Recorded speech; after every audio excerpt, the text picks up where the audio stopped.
주십니다. 17절을 보시면 사도행전 10장 17절 이하를 보시면 베드로가 본 바 환상이 무슨 뜻인지 속으로 의심할 때 마침 고넬료에 보낸 사람들이 시몬의 집을 찾아 문 밖에 서서 불러 묻되 베드로로 하는 시몬이 여기 우거하느냐 하거늘 말씀하십니다. 베드로로 하는 시몬을 찾아온 것을 말씀하시죠. 사도행전 10장 5절로 6절을 보시면 그렇죠? 천사를 통해서 그 고넬료에게 말씀하신 것이죠. 그래서 뭐라고 말씀하셨습니까? 내가 지금 사람들을 요바에 보내어 베드로라 하는 시몬을 청하라. 저는 피장 시몬의 집에 우거하니 그 집은 해변에 있느니라 말씀하셨죠. 그래서 이제 그 고넬료의 보내심을 받은 사람들이 그렇죠. 해변에 있는 피장 시몬의 집에 가서 천사의 지시하신 대로 베드로로 하는 시몬을 찾는 것을 보여주십니다. 근데 여기 보시면 베드로의 이름은 성경에서 말하는 베드로의 이름은 두 가지지요. 요한복음 1장 42절을 보시면 요한복음 1장 42절을 보시면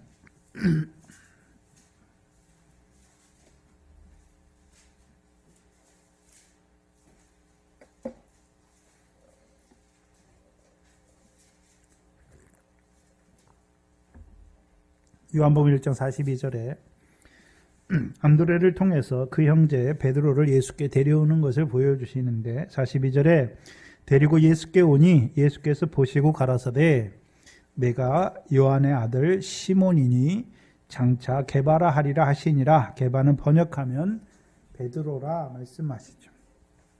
원래는 누구의 아들입니까? 요한의 아들 시몬이잖아요.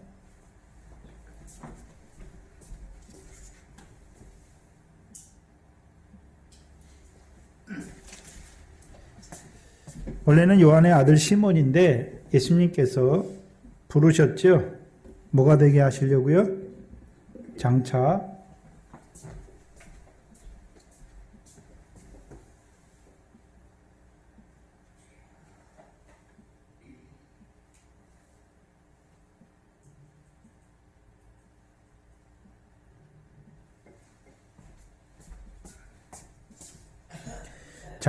게바가 되게 하시리라 말씀하죠.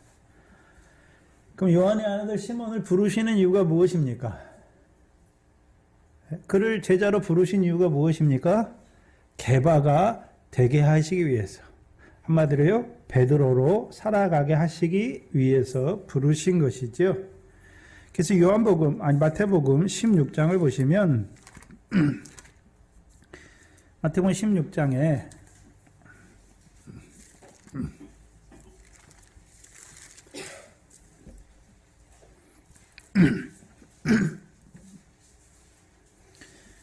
마태복음 16장 16절에 15절 이하에 가라사대 너희는 나를 누구라 하느냐?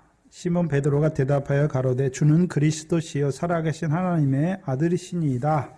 예수께서 대답하여 가라사대 바요나 시몬아 내가 복이 있도다. 이를 내게 알게 한 이는 혈육이 아니요 하늘에 계신 내 아버지시니라. 또 내가 내게 이르노니 너는 뭐라고 말씀합니까? 베드로다. 그렇죠? 내가 이 반석 위에 내 교회를 세우리니 음부의 권세가 이기지 못하리라. 시몬의 아들 요한의 아들 시몬을 주께서 부르신 이유가 무엇입니까?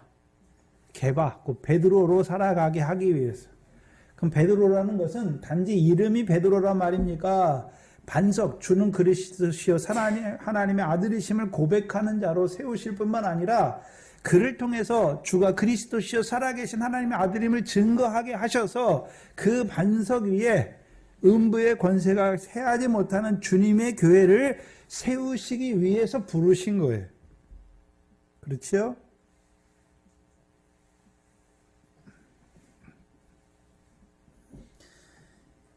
이제는 반석으로 살아가게 하기 위해서. 그래서 이 베드로를 통해서 음부의 권세가 해하지 못하는, 이기지 못하는 주님의 교회를 세우시기 위해서 부르신 거란 말이죠.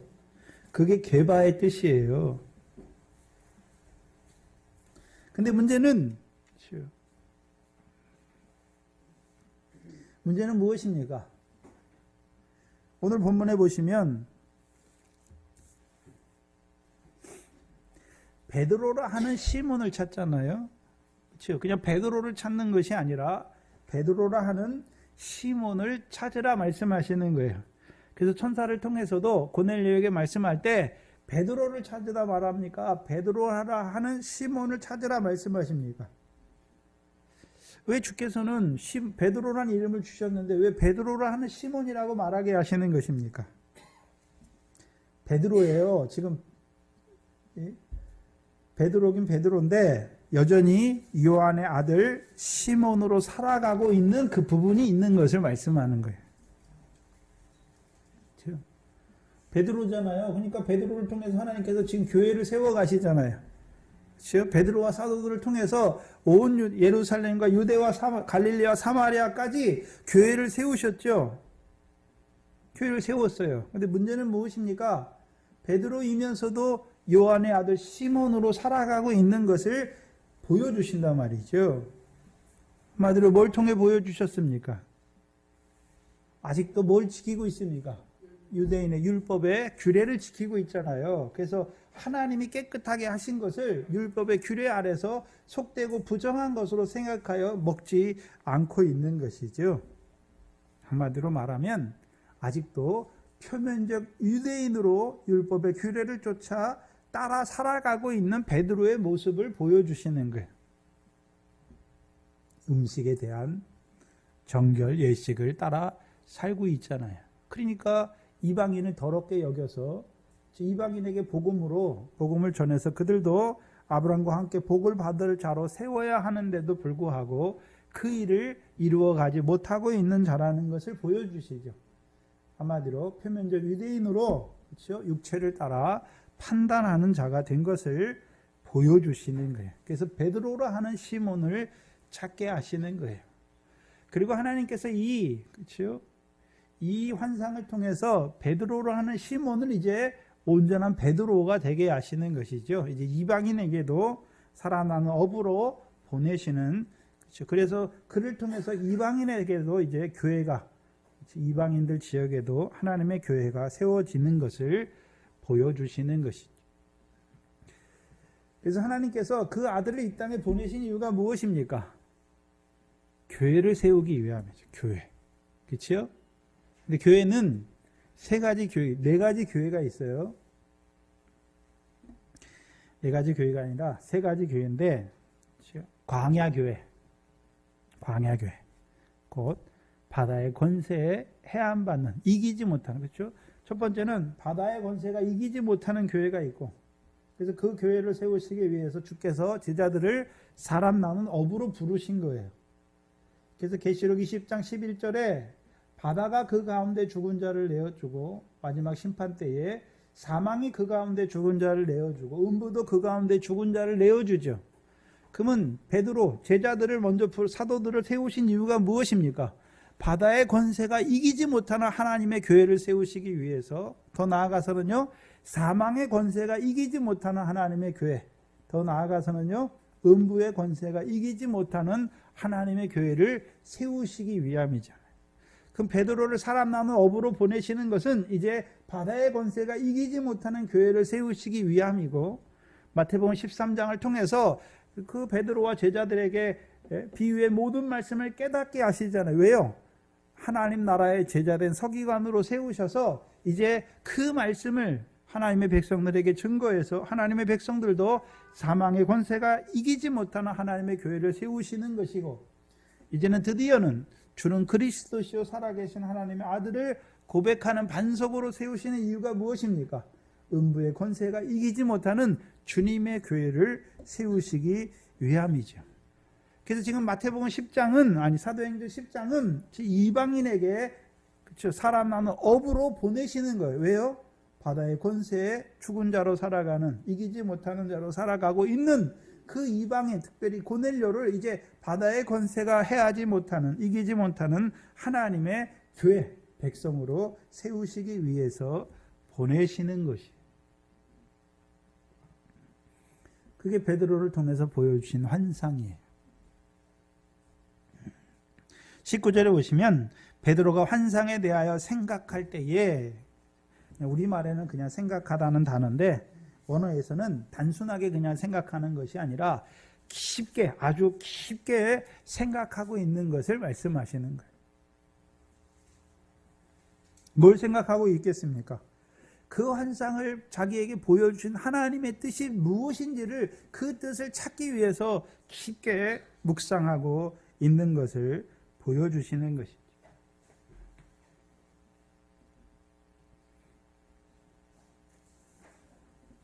그럼 생각해야 되는 것은, 이 환상을 베드로에게만 보여주시는 것입니까? 오늘 저와 여러분에게도 보여주시는 것입니까? 네? 베드로에게만 깨닫게 하셨습니까? 우리에게도 깨닫게 하시는 것입니까? 베드로에게만 주신 환상이라고 생각하면, 그렇죠? 반밖에 모르는 자가 되는 거예요. 베드로를 통해서 환상을 보게 하셨고 그 환상을 기록하셔서 오늘 하나님의 종을 통해서 오늘 우리에게 이 말씀을 깨닫게 하여 주시는 거잖아요. 주시는 것이죠. 오늘 우리에게 깨닫게 하시기 위해서 보여주시는 환상이란 말이죠. 그럼 뭘 보여주시기 위해서 주신 것입니까? 뜻이 하늘에서 이룬 것 같이 이 땅에서도 이루어지는 것을 보여주시는 것이죠. 먼저는 우리 자신이 하늘에 속한 모든 신령한 복으로 복을 받았고, 그랬으니까 이 땅에서도요, 그렇죠, 그 아들을, 그 복음을 통해서 우리를 부르셔서 복을 주시는 것이죠. 하늘에서 영원한 구원을 이루셨기 때문에 이 땅에서도 그 죄에서 우리를 구원하시는 것이죠.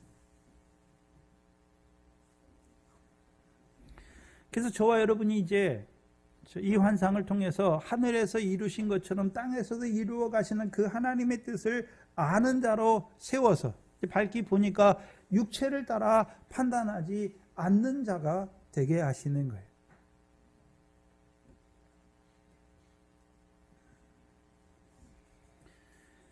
그래서 이제 우리도 믿지 아니하지만 지금은 속되고 부정한 자로 살아가지만 그를 볼 때 베드로와 같이 부정하고 속되다라고 생각해서 그들과 상동도 안 하는 것이 아니라 하늘에 속한 모든 신령한 복으로 복을 받은 자라는 것을 보게 하셔서 이제 그들을 이 땅에 보내신 목적이 무엇입니까? 복음으로 말미암아 그들도 하나님의 복을 받게 하시고 더 나아가서 이제 성령을 따라나게 하셔서 그 하나님 나라의 복으로 살아가야 할 자들인 것을 보게 하시는 거예요.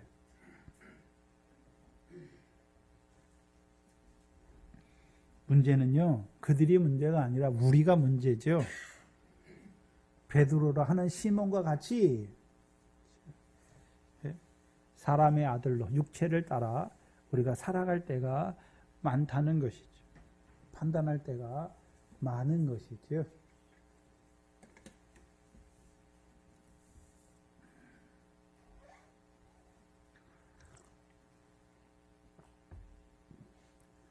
여러분의 믿지 아니하는 남편을 볼 때, 자녀들을 볼 때 육신을 따라 판단하는 것이 아니라 이제 하늘에서 이루신 것을 봤다면, 그렇죠? 저도 하늘에 속한 모든 신령한 복을 받은 자잖아요. 그렇죠? 그럼 하나님께서 저를 향하신 뜻이 무엇입니까? 하늘에서 이룬 것 같이 땅에서도 하나님의 뜻이 그에게 이루어지기를 원하시는 거예요. 그래서 그 아비의 심정을 우리에게, 하나님의 심정을 우리에게 주시는 거예요. 그래서 우리도 그를 볼 때, 그렇죠? 육신을 따라 판단하는 것이 아니라, 그렇죠? 하나님이 그에게 이루신 것을 바라보는 자로 보게 되는 것이죠. 그게 아비의 심정을 가진 자로 살게 하시는 것이죠. 20절에 19절에 보시면 환상에 대해서 생각할 때에 성령이 저더러 말씀하시되 두 사람이 너를 찾는다라고 말씀하시죠. 생각해 봐야 되는 것은 만약에 그 베드로가 환상을 보지 못했고, 그렇죠? 성령께서 지시하지 않았다면 베드로가 이방인들이 자기를 찾으러 왔을 때 그들을 상종이나 할까요? 상종하지 않을까요? 상종하지 않죠. 그래서 하나님께서 고넬료에게 환상을 보여주시고 고넬료를 통해서 베드로를 보내시기 전에 하나님께서 그 베드로에게 환상을 보게 하시고, 그래서 그 환상을 보여주셨는데도 깨닫지 못하는 그에게 성령으로 지시하시는 거예요. 그렇다면 생각해야 되는 것은 이제 복음이 이방인에게 가는 것은 사도들이 자발적으로 알아서 하는 게 아니란 말이죠. 하나님께서 깨닫지 못하는 자들에게 환상을 통해서 또한 성령의 지시하심을 통해서 하나님의 뜻을 이루어 가시는 거예요.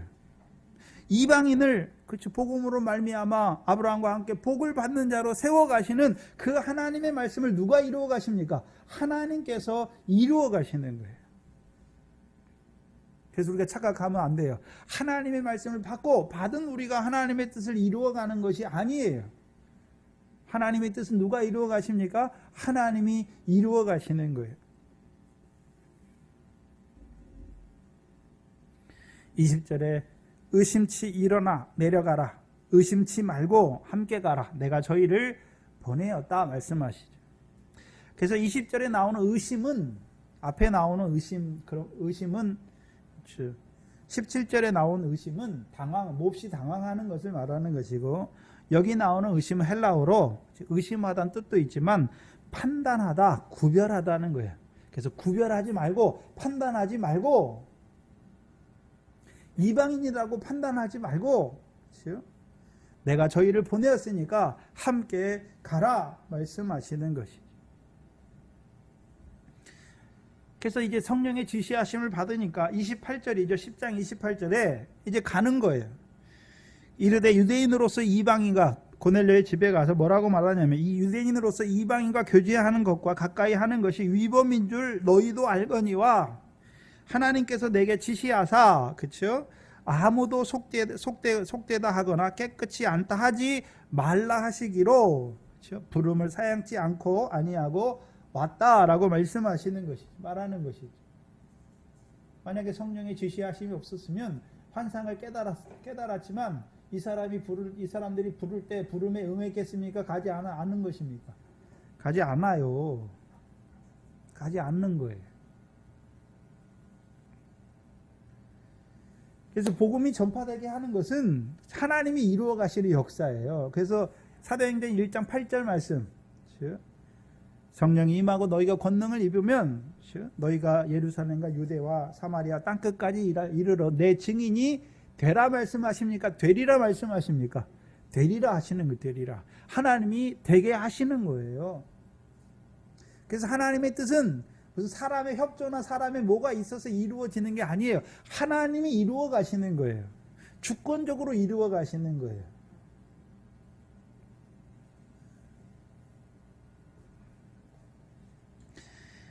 내가 저희를 보내었다 말씀하시죠. 베드로가 간 것이 아니에요. 그렇죠? 사마리아인에게도 복음을 전파할 때 그들이 자발적으로 갔습니까? 하나님이 핍박을 통해서 사마리아까지 내려가게 하시고 전도자 빌립을 통해서 그들에게 보내신 것입니까? 그들에게 보내신 것이잖아요. 베드로가 간 것이 아니에요.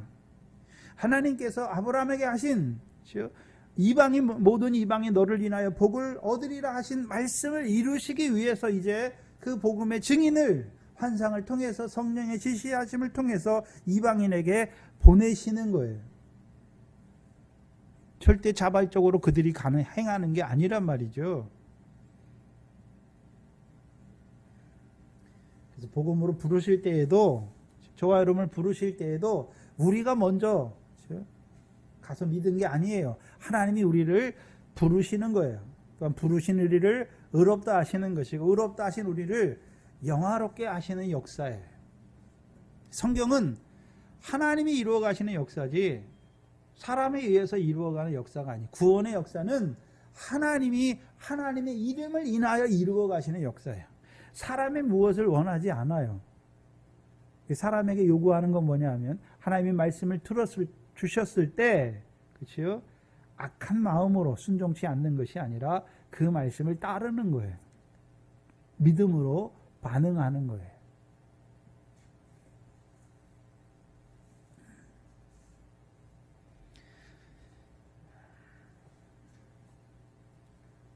그래서 하나님이 보내시는 거예요, 베드로에게. 그렇죠? 그럼 저와 여러분도, 그렇죠? 하나님이 보내시는 거예요. 하나님이 주신 거란 말이죠.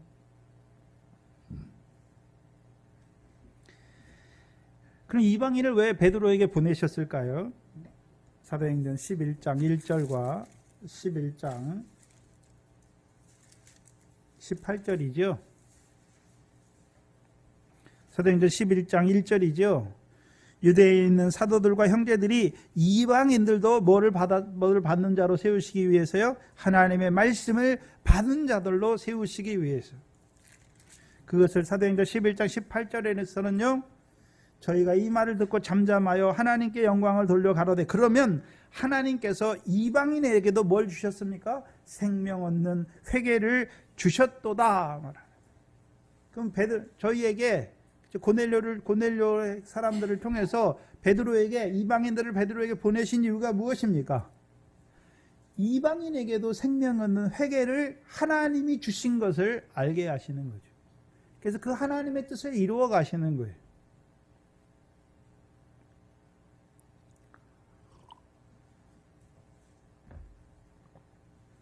첫 번째는 사도행전 1장 8절의 말씀을 이루어 가시는 것이죠. 또한 구약에 이미 아브라함에게 말씀하신 창세기 12장 3절의 말씀을 이루어 가시는 거예요. 그래서 구약의 내용이 뭐냐면 이방인들에겐 구원이 없다라고 말씀하는 게 아니에요. 구약 성경도. 시편 2편입니다. 몇 군데만 찾아보죠. 시편 2편을 보시면 7절로 9절입니다.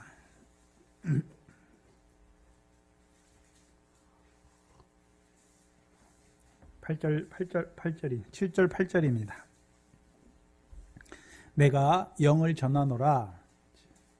하나님의 말씀을 전하는데 여호와께서 내게 이르시되 너는 내 아들이라 오늘날 내가 너를 낳았다라고 말씀하시죠. 이게 무슨 말씀일까요? 너는 내 아들이다. 오늘날 내가 너를 낳았다 말씀하시죠. 그러면 여기 나는 누구고 너는 누굽니까? 나는 하나님 아버지고 너는 누굽니까? 하나님의 독생자이신 예수 그리스도를 말하는 거예요. 너는 내 아들이다 라고 말씀하시죠. 독생하신 아들이죠. 오늘날 내가 너를 낳았다는 말은 그럼 하나님이 무슨 어머니입니까? 낳는 그런 걸 말하는 것이 아니라 구약의 선지자들로 예언하게 하셨잖아요. 그 아들에 대해 예언한 대로 하나님이 그 말씀을 성취하신 거예요. 그 아들을 보내셔서 이루신 것이죠. 그럼 구약의 선지자들로 말씀하신 대로 그 아들을 이 땅에 보내신 목적이 무엇입니까? 8절에 내게 구하라. 내가 열방을 뭐로 주시겠다고요? 유업으로 주시기 위해서. 그럼 예수 그리스도에게 열방은 이방 사람들이잖아. 이방 사람들을 유업으로 주신다는 말은 어떤 의미입니까? 이방 사람들도 주님의 자녀로 주시는 거예요.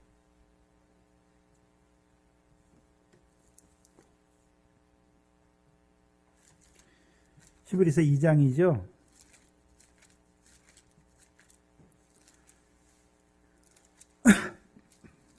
히브리서 2장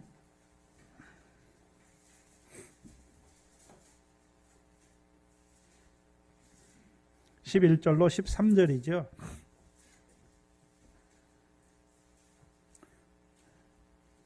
거룩하게 하시는 자와 거룩하게 함을 입은 자들이 다 하나에서 난지라. 그러므로 형제라 부르시기를 부끄러워 아니하시고 라고 말씀하죠.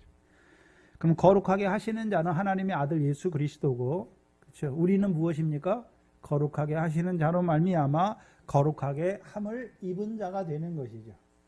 그래서 예수 그리스도도 거룩하게 하신 하나님의 아들인데 하나님을 뭐라고 부릅니까? 아버지라고 부르는 것이고, 우리도 예수 그리스도 안에서 하나님을 뭐라고 부릅니까? 아버지라 부르는 것이죠.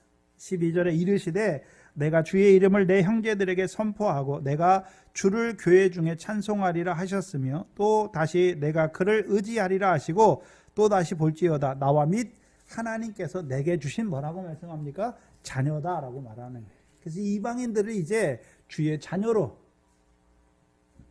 세우시는 것이죠. 또한 시편 22편을 한번 보시면 시편 22편 27절 28절입니다. 시편 22편 27절로 28절이죠. 27절에 땅의 모든 끝이 여호와를 기억하고 돌아오며 열방의 모든 족속이 주 앞에 경배하리니 나라는 여호와의 것이요 여호와는 열방의 주제심이로다 말씀하죠. 그러면 시편 22편은 어떤 내용입니까? 고난받는 종에 대해서 말씀하시죠.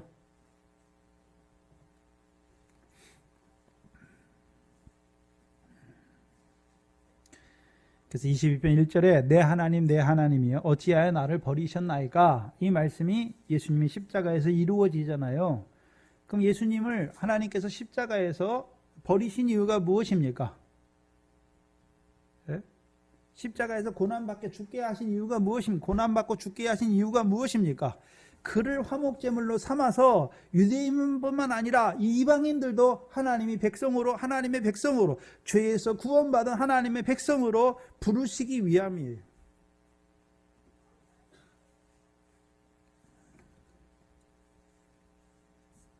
생각해 보세요. 저와 여러분이 죄 가운데 허물과 죄로 죽었던 우리를 그리스도를 통해서 우리를 살리신 것이라. 하나님 앞에 의로운 자로 세우신 거예요.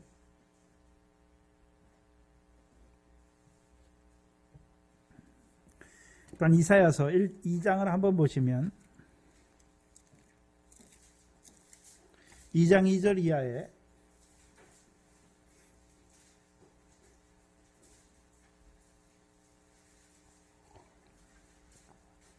이사야서 2장 2절 이하에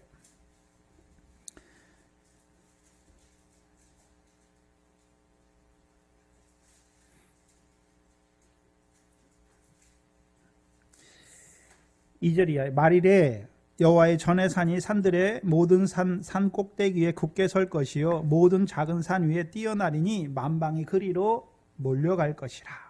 그럼 여호와의 성전산을 말하는데 구약의 성전과 성막은 예표잖아요. 그림자지요. 그럼 누가 성전입니까? 예수 그리스도께서 이 땅에 오셔서 육체로 이루신 성전이죠. 그래서 말일에 이 율법의 마지막 때에 율법의 말씀을 쫓아 예수 그리스도께 이 땅에 오셔서 그가 죽으시고 부활하심으로 말미암아 이루신 성전이 이루어지는 거예요. 그리고 3절에 많은 백성이 가며 이르기를 오라 우리가 여호와의 산에 오르며 야곱의 하나님의 전에 이르자 그가 그 도로 우리에게 가르치실 것이라 우리가 그 길로 행하리라 하리니 이는 율법이 시온에서부터 나올 것이요 여호와의 말씀이 예루살렘에서부터 나올 것입니다. 4절에 그가 열방을 말씀하죠. 열방 사이에 판단하시며 많은 백성을 판결하시리니 말씀하시죠. 그래서 그 성전산에 누가 옵니까? 유대인들만 오는 게 아니라 2절에 만방이 그리로 몰려오는 것이죠. 그래서 미가서 4장에도 이 말씀이 나오죠. 그래서 이방이 야곱의 하나님의 전에 올라올 것을 말씀하시는 것이죠. 그리고 이사야서 42장도 한번 보시면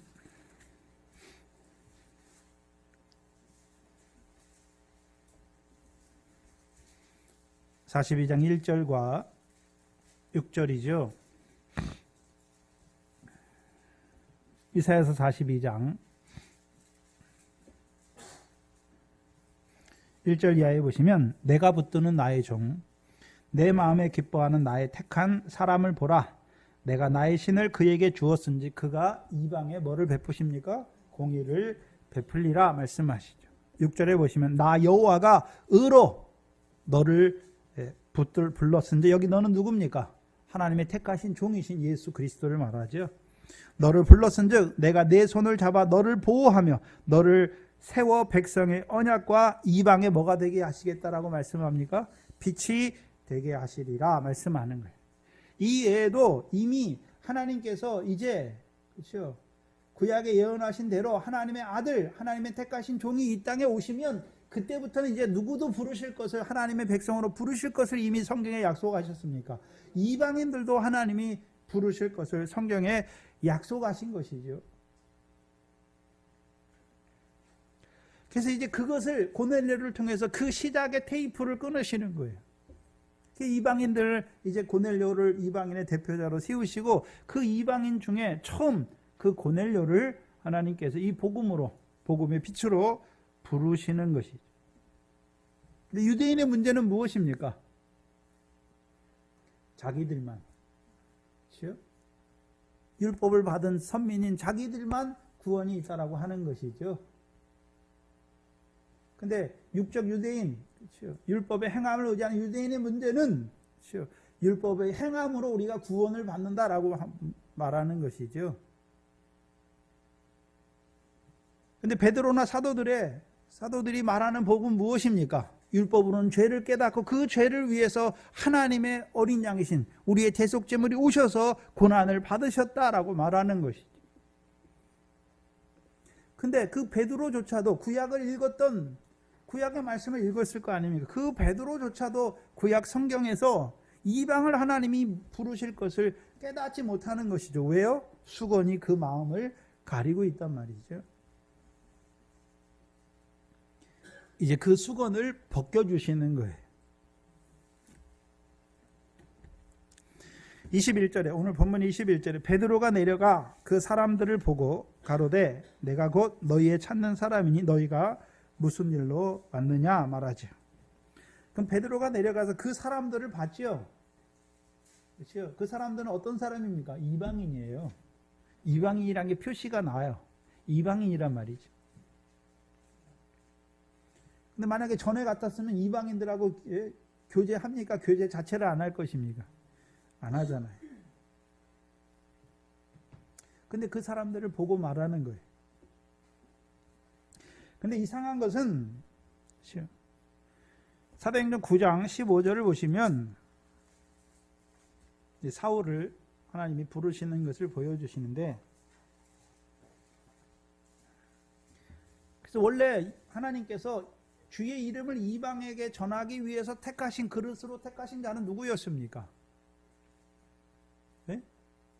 하나님이 주의 이름을 이방에 전하기 위해서 택하신 그릇은 누구였습니까? 원래 사울이잖아요. 사울. 그래서 15절에, 사도행전 9장 15절에 아나니아를 통해서 사울에게 말씀하잖아요. 주께서 가라사대 가라, 이 사람은 내 이름을 이방인과 임금들과 이스라엘 자손 앞에서 전하기 위하여 택한 나의 그릇이다 라고 말씀하죠. 그러면 하나님께서는 주의 이름을 이방에게 전하기 위해서 택한 그릇, 왜 사울을 놔두고 왜 베드로, 할례자의 사도인 베드로를 통해서 처음 이방인에게 복음을 전하는 그렇죠? 그 사역을 왜 베드로를 통해서 하게 하시는 것입니까? 그렇잖아요. 하나님이 분명 사울을 이방인에게 주의 이름을 전한 그릇으로 택했잖아요.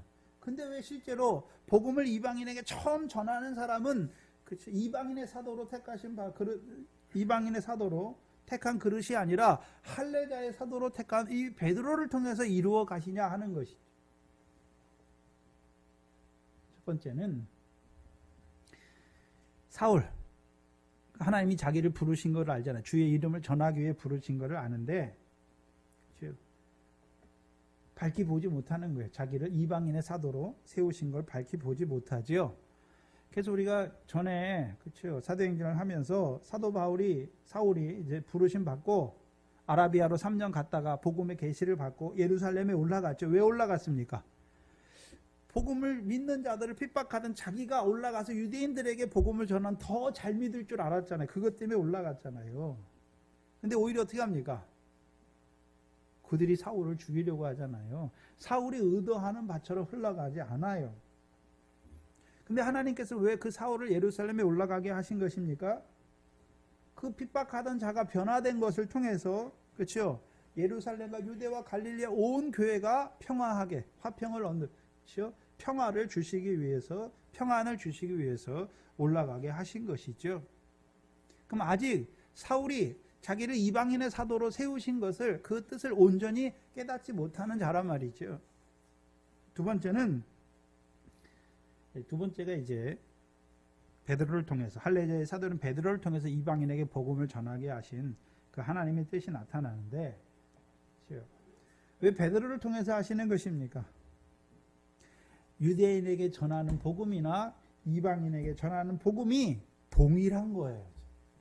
베드로를 통해서 전해야, 베드로가 먼저 이방인에게 전했지요. 아니, 먼저 유대인에게 복음을 전했잖아요. 그러면 그 똑같은 복음을 이방인에게도 전할 때 다른 것입니까? 똑같은 것입니까? 똑같은 거예요. 똑같은 거. 그래서 유대인이나 헬라인이나 무슨 행위로 의롭다함을 받는 것이 아니라 다 믿음으로 의롭다함을 받는 것이죠. 하나님이 그 아들을 통해서 이루신 그 일로 인해서, 그 고난과 부활을 통해서 의롭다 하심을 받는단 말이죠. 그러면 사울이 계시를 받았잖아요. 근데 사람들에게 배운 것입니까? 아니면 사도들에게 가서 배운 것입니까? 아니잖아요. 예수 그리스도의 계시로 말미암은 거잖아요.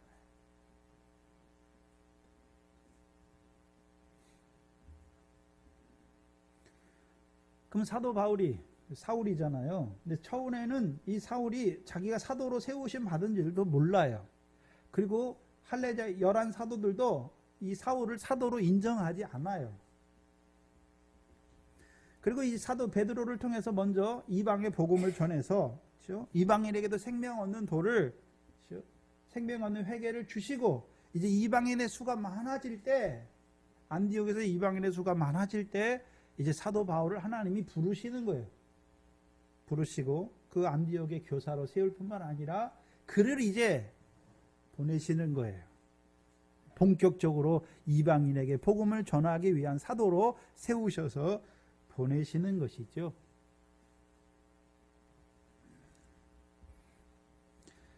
만약에 이 베드로를 통해서 예루살렘에 있는 사도들이 이방인들도 복음으로 말씀을 받았다는 것을 알지 못하면 사울이 이방인에 가서 복음을 전할 때 이들이 인정할까요? 안 할까요? 안 하는 거예요. 먼저 사도들에게 알게 하시는 거예요. 이방인들도 하나님이 생명 얻는 회개를 주신 걸 알게 하시고, 근데 이방인에게 본격적으로 이방인에게 그 복음을 전하는 것은 이 할례자의 사도들을 통해서 하는 것이 아니라 누구를 통해서 하십니까? 사울과 바나바를 통해서 그 일을 이루어 가시는 거예요.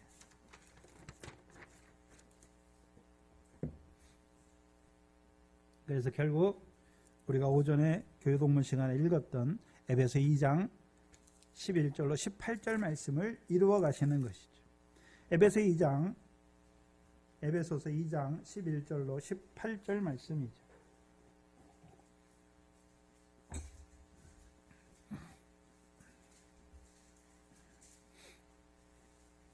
신약 312페이지입니다.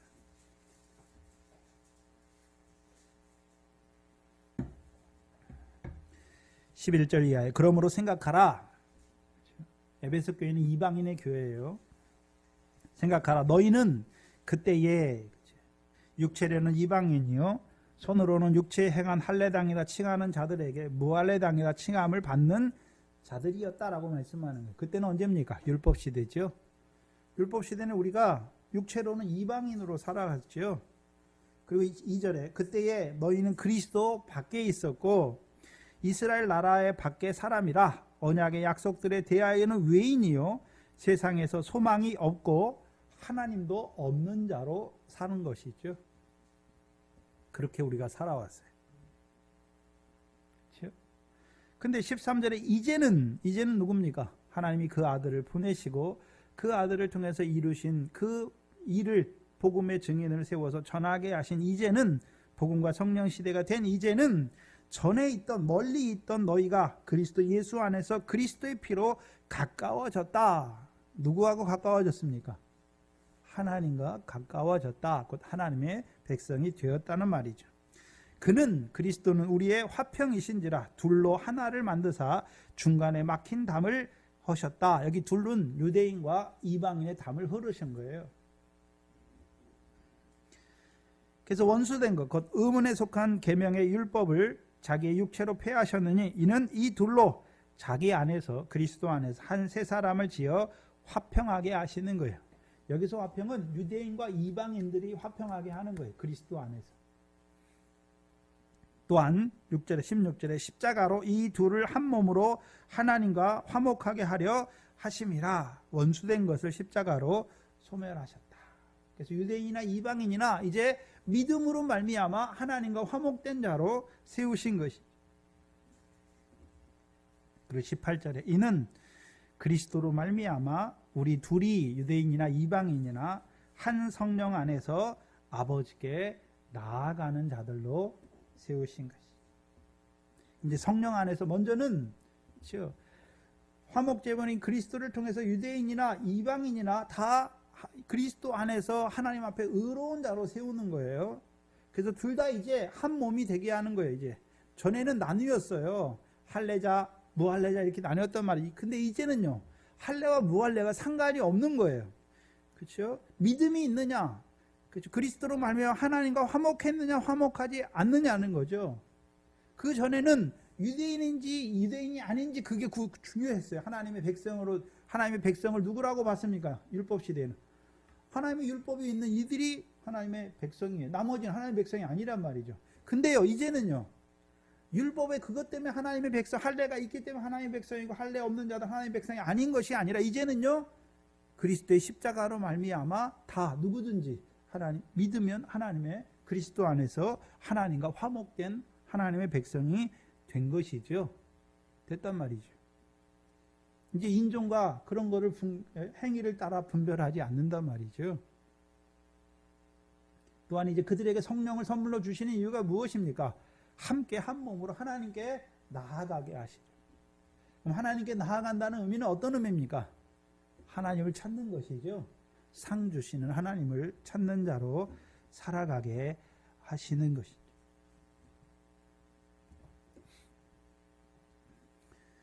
이제 복음 시대에는 율법 유대인이나 무할례자인 이방인이나 그 할례와 무할례가 하나님의 백성인 걸 가르는 게 아니에요.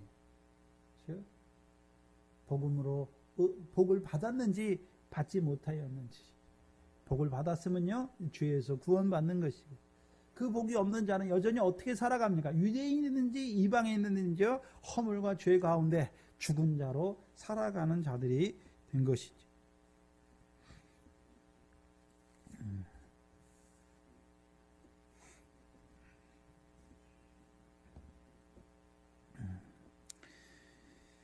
(22절에) 보시면, 오늘 본문 22절에 저희가 대답하되, 고넬료가 보낸 사람들이 베드로에게 대답하는 것이죠. 백부장 고넬료는 의인이요 하나님을 경외하는 자라 유대 온 족속이 칭찬하더니. 그렇죠? 그래서 고넬료를 말할 때 이 사람들이, 고넬료의 하인들이 고넬료를 말할 때 이 특징을 잘 봐야 돼요.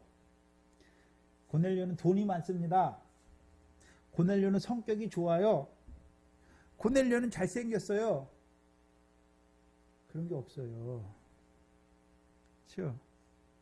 근데 우리 젊은 사람들, 저와 여러분들도 사람을 판단할 때, 사람을 볼 때 어떻게 평가합니까? 좋은 직업을 가졌는지, 얼굴이 잘생겼는지, 성격이 좋은지. 그렇게 생각하지 않아요? 여러분의 아들, 딸들을 장가 보낼 때 뭘 먼저 봅니까? 이 사람이 하나님을 경외하는 자인지 그건 상관이 없고, 좋은 직업 가졌는지, 학벌은 어디까지 되는지, 집안은 어떤지, 성격은 좋은지, 외모는 잘생겼는지. 그건 이방인들의 보는 거예요. 이방인들의 관점으로 보는 거예요, 세상을. 근데 우리가 그렇게 생각하잖아요. 사람을 볼 때 예? 저 사람이 좋은 직장 다니는지, 학교는 어디 나왔는지, 가족은 어떤지, 성격은 어떤지 그렇게 보잖아요. 어떻게 봐야 됩니까? 저가 하나님을 경외하는 자인지 아닌지, 저가 의인인지 아닌지, 저가 하나님 믿는 자들에게 칭찬을 받는 자인지 아닌지를 봐야 되는 거예요.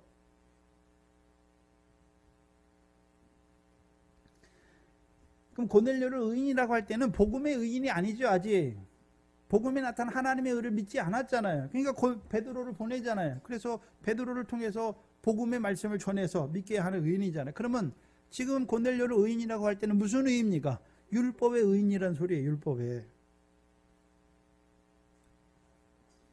두 번째 특징이 뭐냐면 하나님을 경외하는 자다라고 말씀하죠. 전도서 12장입니다.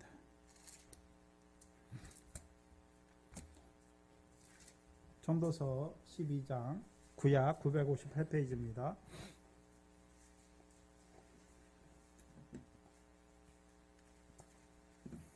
전도서 12장을 보시면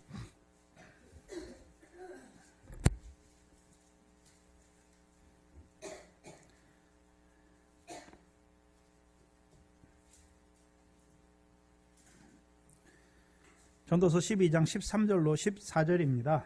하나님을 경외한다는 것을 이제 두 가지로 우리에게서 써줬는데, 일의 결국을 다 들었으니, 그럼 전도자를 통해서 주신 일의 결국은 무엇입니까?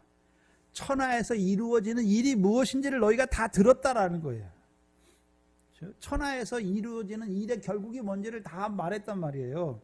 들었으니 이제 너희는 천하에 있는 것을 사랑하란 말입니까? 하나님을 경외하란 말입니까? 하나님을 경외하고, 경외한다는 것은 무엇입니까?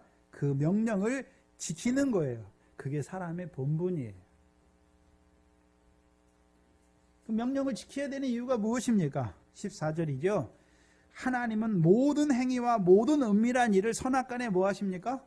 심판하시는 거죠. 그럼 하나님을 경외한다는 의미는 첫 번째, 율법 아래에서도 하나님을 경외한다는 의미가 무엇입니까?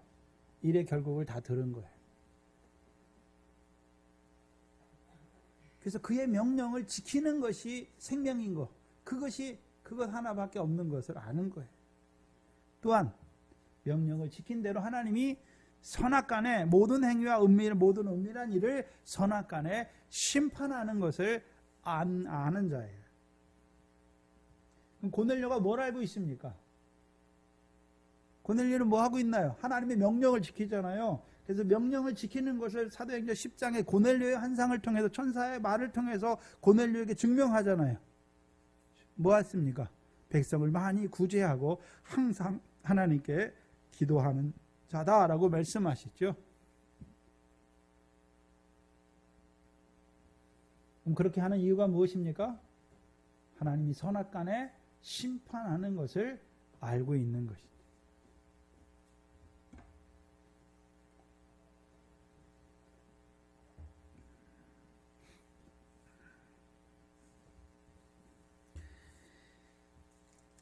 그래서 사도행전 10장에서는 42절에 보시면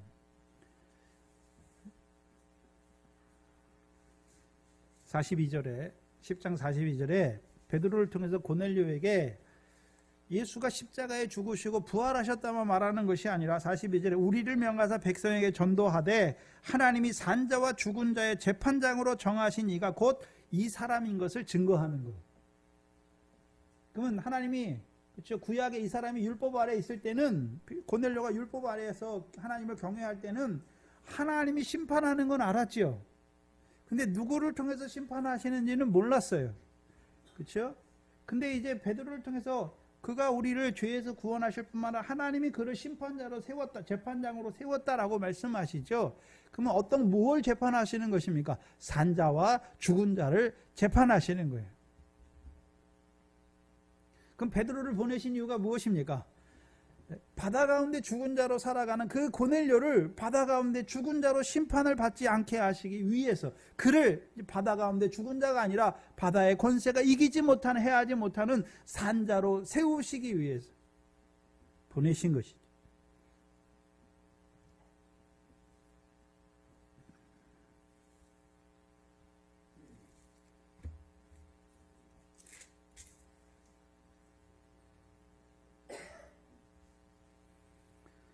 그러면 이 고넬료의 종들을 한번 생각해 보면, 그렇죠? 고넬료의 종들 분명히 고넬료가 보냈잖아요. 그래서 베드로 앞에 가서 고넬료에 대해서 말할 때 고넬료가 어떤 사람이라고 말합니까? 의인이요 하나님을 경외하는 사람이요, 그렇죠? 온 유대 족속에게 칭찬을 받는 자다라고 말씀하죠. 이것을 한마디로 말하면요, 하나님을 경외하는 자다라고 말하는 것이죠.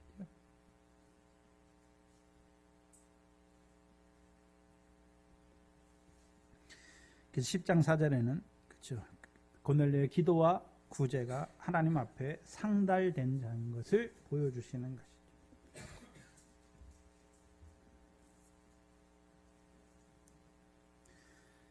잘못 생각하면 고넬료가 이렇게, 그렇죠, 하나님을 경외하는 자이기 때문에 복음으로 부르셨다라고 생각할 수도 있어요.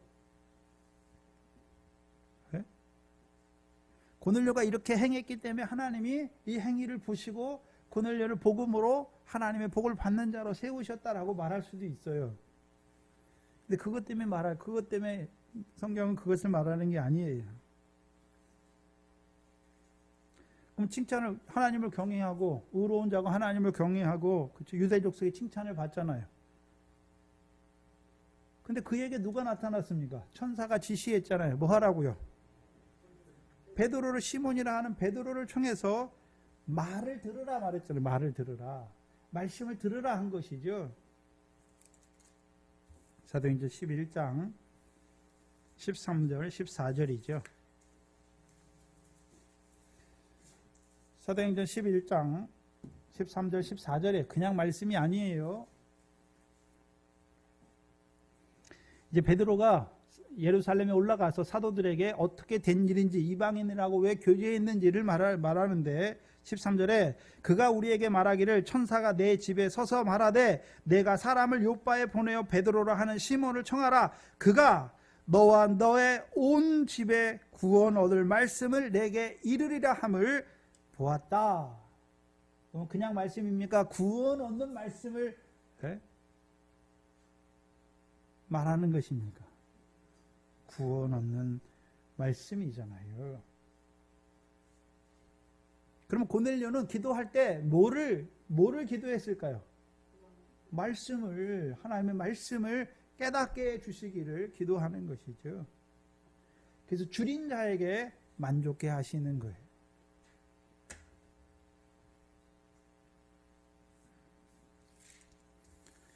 물론 이 고넬료가 이 하인들에게, 그렇죠, 말씀을 듣기 위해서 청했는데 그게 구원 얻을 말씀이라고 이 하인들이 아직 확실히 그걸 아는지는 몰라요. 고넬료는 그걸 확실히 알아요. 왜요? 고넬료 왜 보냈습니까? 베드로 왜 청했습니까? 구원 얻을 말씀을 얻기 위해서 보내는 거예요. 그럼 고넬료가 평상시에 무슨 기도를 했겠습니까? 아니, 하나님의 말씀을, 구원을 얻게 하는 하나님의 말씀을 깨닫게 해 주시기를 기도했으니까 그의 뜻이 하나님의 말씀에, 하나님의 마음에 합했으니까 하나님께서 보내신 것이. 23절에 베드로가 불러 유숙하게 하니라 말씀하죠. 그래서 유대인으로서 이방인과 함께 유숙하는 자체가 이게 굉장히 큰 사건이에요. 이방인과 함께 자지 않아요. 유대인들은 같이 먹지도 않아요. 근데 같이 먹지 않는데 어떻게 같이 잔단 말입니까? 환상이 1차적으로 임한 것이죠. 그렇죠? 그래서 하나님이 지시한 대로 아무나 속되거나 더럽다 하지 말라 하시기로 그들을 청하는 것입니다. 그렇다면 우리가 생각해야 되는 것은 구약에 있는 선지자들을 한번 생각해 봐야 돼요. 선지자들. 그렇죠? 엘리사. 열왕기상 17장이죠. 열왕기상 17장입니다.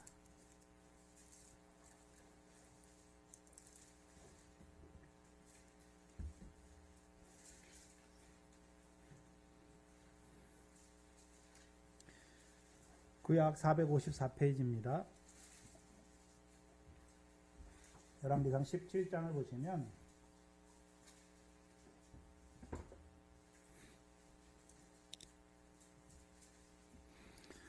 열왕기상 17장 8절 이하에 여호와의 말씀이 엘리야에게 임하여 가라사대 너는 일어나 시돈에 속한 사르밧으로 가라. 거기서 유하라. 내가 그것 과부에게 명하여 너를 공개하게 하였느니라 말씀하죠. 그렇죠? 그럼 엘리야가 누구에게 갑니까? 이 3년 반 동안 우로가 내리지 아니할 때 이스라엘 과부에게 갑니까? 시돈 땅에 있는 사르밧 과부에게 갑니까? 시돈에 속한 사르밧 과부에게 간단 말이죠.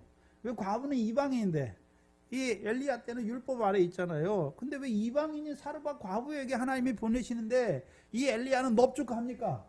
네? 베드로처럼 그래야 되잖아요. 하나님 안 돼요. 내가 이방인 더럽고 속된 자들하고 내가 교제할 수 없습니다. 같이 먹을 수 없는데 어떻게 나보고 사르밧 과부에게 가란 말씀입니까? 이렇게 말해야 되는데 그렇게 말하지 않는다는 것이죠. 엘리야는 뭘 보고 있습니까? 율법 시대에 살지만 수건이 그 마음을 덮은 자가 아니란 말이죠. 성령의 감동을 받은 사람이잖아요. 그래서 베드로전서 1장 10절 이하에 구약의 선지자들이 그렇죠, 연구하고 부지런히 살폈죠. 뭐에 대해서요? 그리스도의 고난과 후에 얻으실 영광에 대해서 부지런히 살폈고 그것이 어느 때인지 그거를 상고했잖아요. 상고하고서요 자기 때가 아니었죠. 복음 시대에 보내심 받은 우리를 위하여 섬긴 것이잖아요. 그러나 율법 시대에 살았지만 이미 하늘에서 이루신 것을 바라보는, 그래서 율법 아래 있지만 수건이 걷어진 자로, 오히려 수건을 그 허리에 동인 자로 살아가는, 그래서 사르밧 과부를, 그 사르밧 과부가 이 엘리야와 함께 하면서 24절에 고백이 있어요. 여인이 엘리야에게 이르되 내가 이제야 당신은 하나님의 사람이요 당신의 입에 있는 여호와의 말씀이 진리인 줄 알겠노라 말씀을. 그럼 엘리야만 있습니까? 엘리사도 이스라엘에 문둥병자가 많았는데 아람 사람 나아만만 그 문둥병에서 고침을 받잖아요. 누가복음 4장이죠. 그 두 개를 뭉쳐서 예수님이 쓰시는데 누가복음 4장을 보시면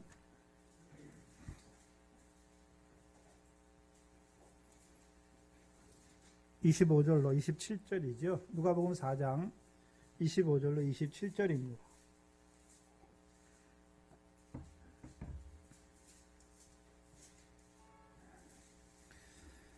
누가복음 4장 25절로 27절을 보시면 내가 참으로 너희에게 이르노니, 예수님이 자기 고향집에 가셔서 하나님의 말씀을 가지고 지혜와 권능을 베푸셨는데도 믿지 않는 자들을 보시면서 하시는 말씀이에요. 25절에 내가 참으로 너희에게 이르노니 엘리야 시대의 하늘이 새 엿새 딸을 다치어 온 땅에 큰 흉년이 들었을 때에 이스라엘에 많은 과부가 있었으되 엘리야가 그중 한 사람에게도 보내심을 받지 않고 오직 누구에게요? 시돈 땅에 있는 사렙다의 한 과부에게 보내심을 받았을 뿐이었으며, 또 선지자 엘리사 때에 이스라엘에 많은 문둥병자가 있었으되 그중 한 사람도 깨끗함을 얻지 못하였고 오직 수리아 사람 나아만 뿐이었느니라 말씀하죠. 그럼 이들은 어떻게 나음을 입었고, 그렇죠? 어떻게 여호와의 사자인 줄 알았습니까? 율법의 행함이 아니라 믿음으로죠. 당신의 입에 있는 여호와의 말씀이 진리인 줄 안 것이죠. 그럼 구약의 선지자들도 이미 하늘에서 이루신 것을 보는 자들이 있단 말이죠. 그러니까 이방인들도 하늘에 속한 모든 신령한 복을 받는 줄 알잖아요. 그러니까 하나님이 사렙다 시돈에 사는 시돈에 속한 사렙다 과부에게 보내실 때 가는 거예요. 근데 문제는 자기들이 율법 시대에 있는 거 알잖아요. 율법 시대는 누구에게만요? 유대인들에게만, 이스라엘 백성에게만. 그러나 예표적으로 보여주시는 거예요.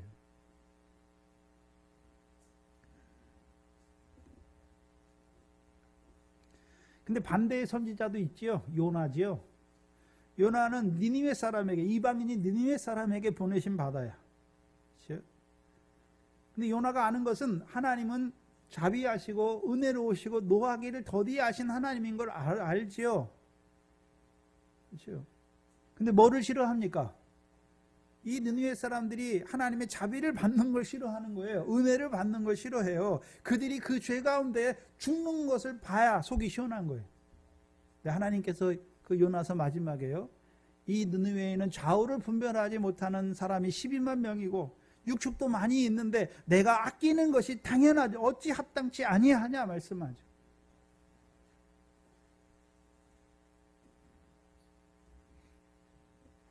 그럼 오늘도 하나님이 아끼시기를 원하시죠. 좌우를 분별치 못하는 자들,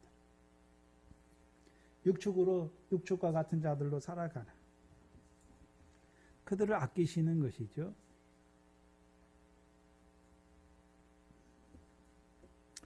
그렇다면 저와 여러분 이 복음과 성령 시대에 보내심 받은 것이 얼마나 큰 복인지 알지 못하죠. 그럼 저와 여러분이 하나님께 감사할 때 육신적인 것만 가지고 그거는 믿음이 어린 아이죠. 이제 하늘에서 속한 모든 신령한 복으로 주신 것을 감사하세요. 또 나아가서는요, 나를 예정하사 이 복음과 성령 시대에 보내셨을 뿐만 아니라 이 복음으로 부르시고 성령을 선물로 주셨고 이제 그 하나님 나라의 복을 주시는 그 삼위 하나님을 감사해 찬송해야 되는 것입니다. 또한 오늘 우리를 이제 베드로와 같이 이 환상을 통해서 하늘에 속한 모든 신령한 복으로 복 주신 자들을 보게 하셔서 이제 하늘에서 이루신 것 같이 땅에서도 우리를 통해서 그 복이 이루어지기를 하나님이 원하시는 것을 알게 하시는 것입니다. 그래서 베드로만 주께서 보내셨다 생각하지 마시고 오늘 이 말씀을 통해서 저와 여러분을 보내시기를 원하시는 거예요. 누구에게요? 하늘에 속한 모든 신령한 복을 받았지만 지금은요 알지 못하여 멸망하는 짐승과 같이 살아가는 더럽고 부정한 것으로 살아가는 그들을 복음으로 깨끗하게 하시기 위해서 복음으로 하나님 앞에 의로운 자로 세우시기 위해서 우리를 보내시기를 원하시는 것입니다. 잘 왔으니까 이제 우리가 사람을 볼 때 육체를 따라 외모를 따라 판단하는 것이 아니라 하나님께서 그에게 창세전에 이루신 뜻이 무엇인지 또한 이 땅에서 그에게 이루어 가고자 하는 것이 무엇인지 그것을 밝히 보면서 사람 낚는 어부의 일을 감당하는 이 동산교회가 되기를 주의 이름으로 축원합니다. 기도하겠습니다. 하나님 감사합니다. 그 하나님의 뜻을 오늘도 이 땅에서 이루어 가시는 아버지 하나님 또한 그 뜻을 이루어 가는데 우리를 베드로와 같이 사람 낚는 어부로 추수할 일꾼으로 반석으로 쓰시기를 원하시는 아버지 하나님 오늘도 그 일꾼들을 통하여 그 생명의 역사를 이루어 가기를 원하시는 아버지 하나님 우리를 먼저 이 베드로의 환상을 통하여 그 하늘에서 이루시는 그 하나님의 뜻을 알게 하셨을 뿐만 아니라 이제 뜻이 하늘에서 이룬 것 같이 이 땅에서도 이루어 가고자 하시는 그 하나님의 뜻을 우리에게 밝히 나타내 주셨사오니 먼저는 우리가 그 복을 받은 자인 것을 밝히 알게 하시고 그 복을 인하여 하나님께 감사하는 저희들 되게 하시고 이제 자라가서 우리가 이 땅에서 이루어가는 그 하나님의 뜻을 이루어가는 그 일에 쓰임받는 주의 일꾼들 되게 하여 주시옵소서. 감사하며 예수님의 이름으로 기도하옵나이다. 아멘. 찬송가 350장입니다.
제사장으로 세우실 때는 언제 세우십니까? 우리의 뜻이 다 없어질 때, 육체와 함께 정과 욕심이 다 끊어진 자들이죠. 그들을 이제 그리스도 예수의 사람으로 세워서 열매 맺게 하실 뿐만 아니라 그들을 그리스도 예수의 일꾼, 그 복음의 제사장으로 세우시는 것입니다. 기도문으로 예배를 마치겠습니다. 하늘에 계신 우리 아버지여, 이름이 거룩히 여김을 받으시오며 나라의 임하옵시며 뜻이 하늘에서 이룬 것 같이 땅에서도 이루어지이다. 오늘날 우리에게 일용할 양식을 주옵시고 우리가 우리에게 죄 지은 자를 사해 준 것 같이 우리 죄를 사해 주옵시고 우리를 시험에 들게 하지 마옵시며 다만 악에서 구하옵소서. 나라와 권세와 영광이 아버지께 영원히 있사옵나이다. 아멘.